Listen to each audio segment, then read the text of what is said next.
So, I kind of had a thought. Really, I just had a thought just kind of pop right in, and I had a realization. You see, it's been a few days. It's been the whole week of let's shit on Amazing Spider-Man number 26, and it is really bad. Don't get me wrong. Holy crap, is it bad. Art-wise bad. Story bad. This is just bullshit across this table. Like, it really is just BS across the table. But here's the thing. Us Spider-Man fans, we actually got a good year coming up for us. It's a good time to be a Spider-Man fan outside of comics. That's really what it is that, here's the thing. Here's the 411. Again, I can't believe I just said that out loud, and I really hate myself for saying it. But here's the thing. Here, as Stone Cold would say, here's the bottom line. We are actually in a good time, other media-wise, and even you could make the argument comic-wise for Spider-Man. Just not in the ways you think. Because when you really think, and that's the thing about this whole video, is that I'm going to be talking about, like, the positives. Because we've talked enough and shit on, I'm so goddamn sick of the Zeb Wells stuff. I'm so goddamn sick of the Zeb Wells Spider-Man comics. Because we've said enough. And at this point, it's like, well, don't buy it. That's all I can really say, is if you don't want, it doesn't matter if you like or hate his run, or, this Spider-Man comic in general. Marvel isn't going to give a single shit.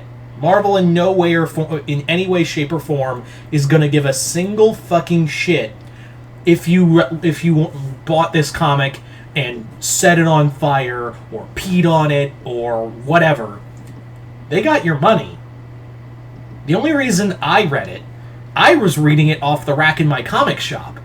I read it, went, this is trash, and promptly put it back on the rack. I'm not going to do a review on it because everyone else has done it, and I'm just not going to give any more power to them. I also, side note, I do feel bad for Wells. And I know what you're thinking. Oh, you feel bad for Zeb Wells? He wrote a shitty comic. I don't think he here's the thing. No one really intends to write a shitty story. Like, no one goes out of their way to write a shitty story, even if you were intending it to be bad. Like, it's supposed to be, like, fun bad. That's the thing, is that Zeb Wells I think he's a really good writer. And he's actually had some really good stories for Spider-Man in the past. But the problem is editorial. It really feels like this is editorial kind of just breathing down his neck. At this point, like, why do you think Chip Zdarsky never got to write the main Spider-Man title? Like, why do you think Chip Zdarsky never... Because he knew that he was just going to get... If he did Amazing, the main Spider-Man title, he would never get to tell the stories he wanted. And it would be pretty bad. And I really do feel like Zeb Wells is going to be damaged. I feel like he's going to have whenever Zeb Wells gets on a new comic, people are going to be like, oh, well, fuck him. He's not going to be, he did that god-awful Spider-Man run. Fuck him. We're not reading it. So that's the problem. It's damaged a writer's career. As bad as it is, I feel like that's pretty shitty. It's kind of funny in a reverse of, like, everyone was worried about Nick Spencer when he was jumping on Spider-Man, and then it turned out to be really fucking good after how bad his Captain America run was. Then again, we do find apparently there was a lot of interference from higher ups about the story for his Captain America, and they had to make him do certain changes to it. So I don't know who's to blame for that one, but Nick Spencer really bounced back on that. But yeah, he was pretty damaged. When you saw Nick Spencer on Spider-Man, all you could think was, holy shit, it's that guy who wrote that god-awful Captain America story. So Zeb Wells is just going to have that kind of stigma at first, and it might be even worse than Spencer's Captain America, because yeah, you don't really walk away from being the person who wrote the person who killed off Kamala and let her become her more MCU counterpart, not to mention, have a hand, maybe not by choice, mind you, not by choice, write one of the single worst books in Spider-Man comics. Now, having said all that, let's look at the positives. That's the thing, like, there are a lot, like, I really thought about it today. I was actually gonna come on here and bitch and moan. I was like, what's that gonna serve? Like, what is that really gonna serve anybody? Is it gonna help me? No. Is it gonna help any of you? No. You know it sucks. I know it sucks. But I really thought about it. I was like, there's other things to get excited about. Hell, tonight, some of you have probably gone out and saw Across the Spider-Verse, which is being hailed as a major Spider-Man story and one of the best superhero stories out. A superhero movies, bleh, tongue-tied, superhero movies out there, and that's really cool. The fact that and again, Miles' movies are awesome, and I'm really excited to see it. I will do a review on it and put it on Patreon. That's a little shameless plug there. But yeah, some of you are probably watching this video after watching Across the Spider-Verse and seeing how good it was.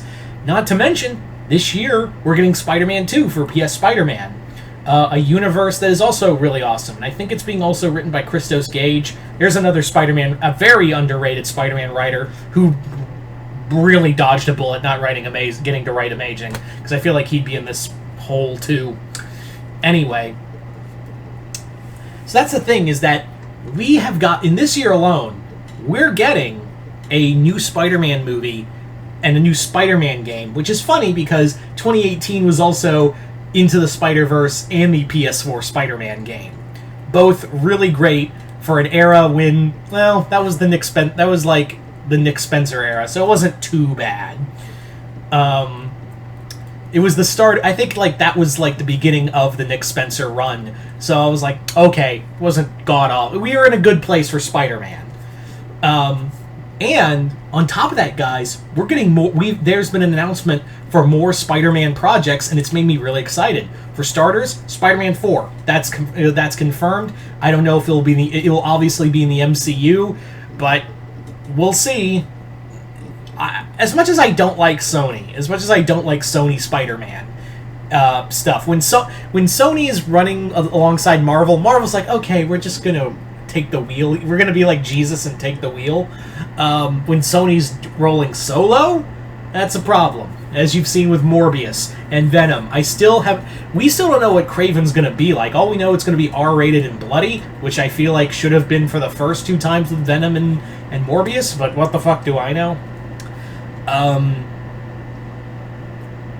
I think that the bigger thing, the bigger announcement was we're getting a live-action Miles Morales movie, and that's and I know people say, like, oh, Miles only gets better character because he's not Peter Parker. They're gonna give him better stuff. No, I think the editorial staff for Miles in comics is a lot more loose than, what's his name, Nick Klein, the head editor for Spider-Man. But, like, yeah, I feel like Miles, it's not like they're doing it on purpose. I don't feel like they're purposely giving Miles better stories. It really just feels like the people who are like the Peter Parker, like the Amazing Spider-Man editors, are way more like tighter gripped than they are with Miles. So Miles gets way better stories from very talented writers. And the idea of a live-action Miles Morales movie, that's really cool. That's something we've been wanting for ages, right? We've all been waiting for a live-action Miles Morales movie. And the fact that we're going to be getting that soon is really cool. And yeah, we still have the Spider-Verse movies to do, which are some of the best in animation. I already know, and I have a feeling that Across the Spider-Verse is going to be getting in the nomination for Best Animated Film. And if it doesn't win, we're going to have problems. Because what do you really have animation-wise to compete with this movie this year? Whatever, I'm not going to jinx it. And also, side note, fuck the Oscars. Yeah, it's really weird when you think about it, because if you look past the comics. And I know, I understand that the comics should always be good. The comics should always be as good as the rest of the content. That's what it should be, because that's what started it all, was the comic. That's what started everything, was the comic. That's where the ideas came from. That's where new ideas and characters and villains come from. But if we can't have that, we at least know that the character we collectively love is being treated with respect, and his whole family is being treated, the whole Spider family is being treated with respect across the board on everything else. And I feel like that's where it really should be, is that there is this love and caring for the character from other creators, from other media. And is it corporate? Yes, I'm no idiot. But, like, there's actual, like, care in general, like, you know, appreciation for characters. Not just Miles, but Peter, too. In other forms.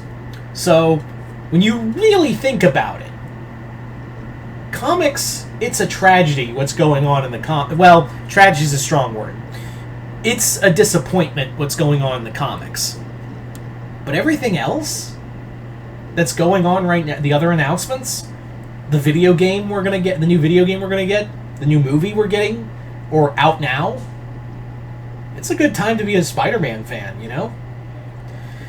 So, there you go, guys. I thought I would give you guys some positivity out there, because I know Spider-Man fans have been just flicked in the nuts consistently by the Zeb Wells run. So, I thought it would be kind of nice to come on here and give you guys some, like, hey, here's some I'm going to give you some glass half full advice. Well, not advice, just something to look forward to, something to be happy about. So there you go, guys. Anyway, hope you all enjoyed this. I'm Mr. Multiverse, and I'll see you next time in the Multiverse.